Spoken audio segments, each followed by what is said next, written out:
E aí? Bateu dúvida de como começar o parágrafo? Vem comigo que eu te explico.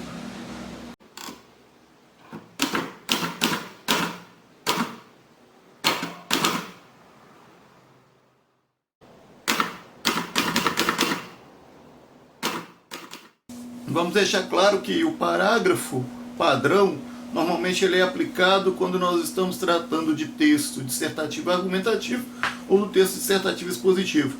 É um tipo de estrutura que, em geral, foge um pouco se nós formos lidar com texto narrativo, às vezes texto descritivo, onde a estrutura é um pouco mais livre. Mas, voltemos ao nosso foco. O parágrafo padrão, normalmente ele é estruturado por 3 camadas essenciais. Essas 3 camadas são partes, são peças que precisam ser organizadas, ordenadas para que o parágrafo seja considerado um parágrafo completo, que traga toda a mensagem que é necessária estar contido numa dissertação, seja ela argumentativa ou expositiva, com alguns detalhes conforme a parte da estrutura do texto que você estiver escrevendo. O que quer dizer isso? Vamos lá. O parágrafo padrão ele é essencialmente constituído de frase-chave, frase núcleo, ou se você quiser chamar, tópico frasal, que é a frase mais importante do parágrafo. Essa frase, em geral, o tópico frasal, ela vai conter a palavra-chave, a expressão-chave do tema, que é extraída lá da proposta de redação, que você captura aquilo e traz para poder iniciar o seu parágrafo, no caso de um parágrafo de introdução. Ok? Nessa sequência nós temos a frase desenvolvimento e ao final do parágrafo uma frase de conclusão. O que quer dizer isso? A frase-chave ela traz a ideia principal, a ideia núcleo. A frase desenvolvimento ela vai tratar das ideias secundárias do tema. E normalmente ela vai atrelar ali, ter elementos que serão desenvolvidos ao longo do texto. E a frase conclusão, ela finaliza a linha de pensamento daquele parágrafo que você estiver escrevendo. É importante lembrar que essa estrutura de tópico frasal, frase desenvolvimento e frase conclusão, ou simplesmente conclusão, elas vão ter uma caracterização diferente ao longo do texto. Vamos trazer agora para o texto dissertativo argumentativo. No parágrafo de introdução da dissertação argumentativa, ela precisa trazer o que neste parágrafo? Em geral, a minha frase-chave ela dá conta de abordar o meu problema e o meu contexto. A sequência, em geral, ela vai trazer a minha tese, o meu ponto de vista sobre aquele tema, se eu concordo, se eu discordo, se é bom, se é ruim, é o posicionamento do redator. E a frase conclusão trata de trazer, em geral, numa estrutura mais lógica de composição de parágrafo argumentativo, de introdução, ela vai trazer a constatação de alguns argumentos, normalmente 2 argumentos que eu pretendo utilizar para poder defender, para fazer a defesa da minha tese, ok? A sequência, o desenvolvimento, os parágrafos de desenvolvimento em geral, eles vão capturar esse argumento que foi mencionado na introdução, trazer.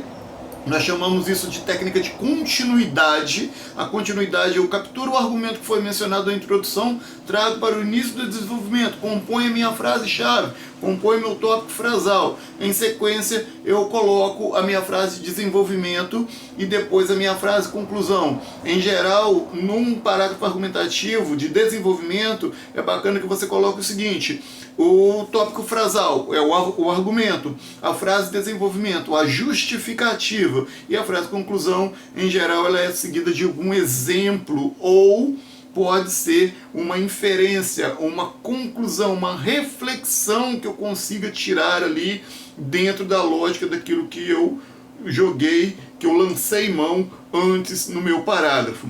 Em geral, eu vou compor pelo menos 2 parágrafos desse no meu texto.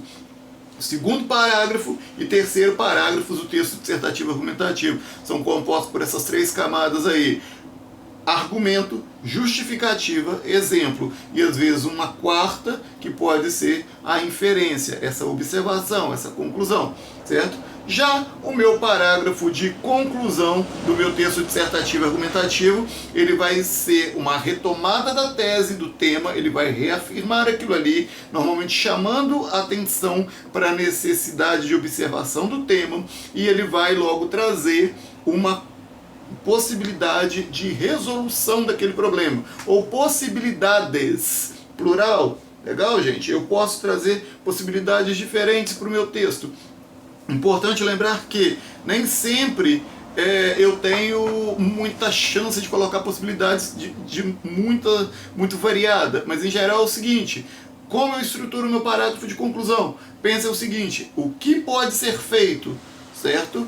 Quem pode fazer? Há esferas sociais diferentes que podem tomar atitudes diferentes para poder resolver um determinado problema. Como isso pode ser feito?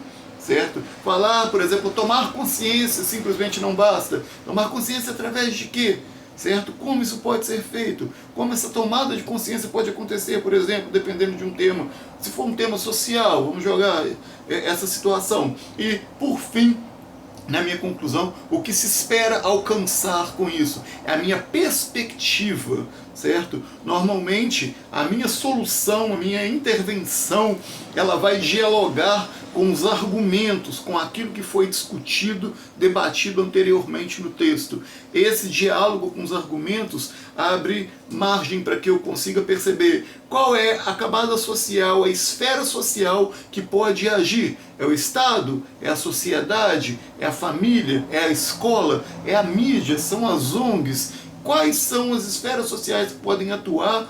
Como elas vão poder atuar? Como elas vão poder operar para fazer essa solução acontecer?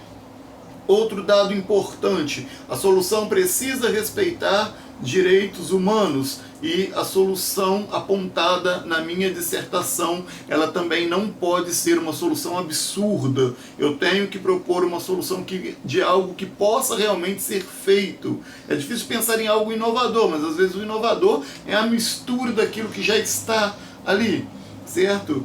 Tomada de consciência, leis, cuidado com leis. As pessoas têm o hábito de colocar que novas leis devem ser feitas dependendo do tema que for lançado na proposta de redação.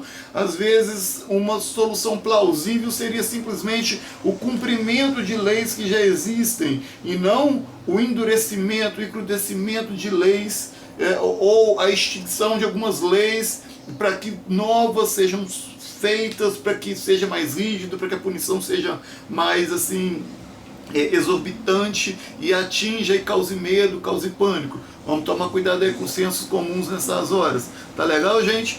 Bom, daqui a pouco a gente conversa um pouco mais e discute mais a respeito da questão de estrutura de erguimento de texto e a noção de aplicação de coesão e coerência no que diz respeito ao aspecto de colocação de conectivos nos nossos parágrafos, para poder conectar. Nós vamos ver a questão de coerência interna, coerência externa, coesão interna, coesão externa dentro do texto. A gente se vê na próxima. Até mais, pessoal!